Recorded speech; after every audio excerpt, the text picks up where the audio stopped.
உலகிலேயே அதிக வயதானவர்கள் வாழும் நாடு ஜப்பான். அந்நாட்டில் ஒவ்வொரு ஆண்டும் செப்டம்பர் 15ஆம் தேதி முதியோர் தினம் சிறப்பாக கொண்டாடப்படுகிறது.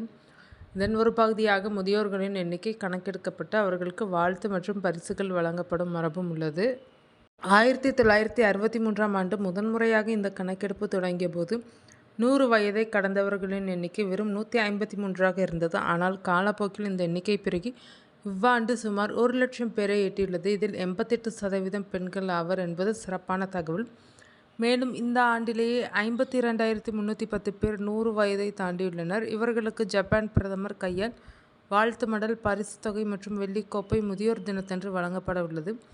இதுகுறித்து அந்நாட்டின் சுகாதாரத்துறை அமைச்சர் டகேமரோ புகோகோ தெரிவித்ததாவது: உலகின் பல பகுதிகளில் உப்பு மற்றும் சர்க்கரை அதிகம் கலந்த உணவுகள் எடுத்துக்கொள்ளப்படுகின்றன. ஆனால் ஜப்பானியர்கள் மீன், காய்கறி போன்ற ஆரோக்கியமான உணவுகளை அதிகம் உட்கொள்கின்றனர். அதோடு நடைப்பயிற்சியும் வாழ்க்கை முறையின் முக்கிய பங்கு வகிக்கிறது. இதனால்தான் ஜப்பான் முதியவர்கள் உலகின் பிற நாடுகளை விட அதிக சுறுசுறுப்புடன் வாழ்கின்றனர் என்றார். இதனால் நீண்ட ஆயுளில் ஜப்பான் உலகிற்கு இன்னும் ஒரு முன்னுதாரணமாக திகழ்கிறது.